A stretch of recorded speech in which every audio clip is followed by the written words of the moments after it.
দেবাদিদেব মহাদেব আসলে কে, কিভাবে তাঁর সৃষ্টির আগেও নাকি তিনি ছিলেন? আসল ঘটনা কি, চলো জেনে নিই। সৃষ্টির আগে ছিল না আকাশ, ছিল না পৃথিবী, ছিল না আলো, অন্ধকারের কোনো ভেদ, ছিল শুধু এক অদৃশ্য অসীম নিরাকার শক্তি, যাকে কোনো নাম দেওয়া যায় না, কোনো রূপে বাঁধা যায় না। সেই অনন্ত শূন্যতার মাঝেই হঠাৎ একদিন কম্পন সৃষ্টি হলো। সেই কম্পন থেকেই জন্ম নিল প্রথম শব্দ ওম। এই ওম কি ছিল ব্রহ্মাণ্ডের প্রথম শ্বাস প্রশ্বাস, আর সেই শ্বাস থেকেই প্রকাশ পেলেন তিনি, মহাদেব বা শিব বা সদাশিব। মহাদেব কি সৃষ্টি হলেন? না, মহাদেব সৃষ্টি হননি, তিনি চিরন্তন। পুরাণ বলে শিব আছেন বলেই সৃষ্টি আছে, শিব নেই মানেই শূন্যতা। তিনি না জন্মান না মরেন, তিনি আদি বা শুরু, তিনি মধ্য বা বর্তমান, এবং তিনি অন্ত বা শেষ, সবই একসাথে। ব্রহ্মা ও বিষ্ণুর আগেও যিনি ছিলেন। একসময় ব্রহ্মা ও বিষ্ণুর মধ্যে প্রশ্ন উঠল, আমাদের মধ্যে কে শ্রেষ্ঠ? তখন হঠাৎ তাদের সামনে আবির্ভূত হল অগ্নিতে জ্বলন্ত এক বিশাল স্তম্ভ, লিঙ্গরূপে শিব। ব্রহ্মা গেলেন তার মাথা খুঁজতে,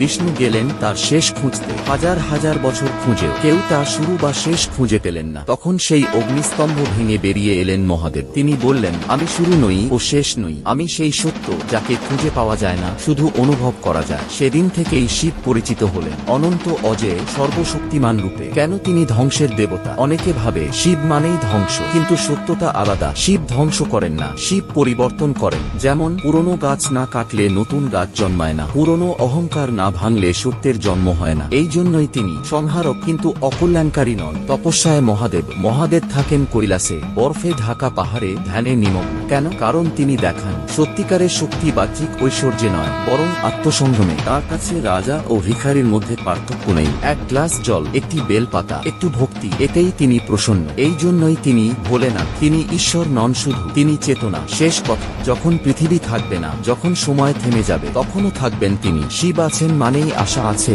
শিব আছেন মানেই সত্য বেঁচে আছে। কেউ মহাদেবের ভক্ত হলে কমেন্ট হর হর মহাদেব লিখে দাও। ওম নমঃ শিবায়।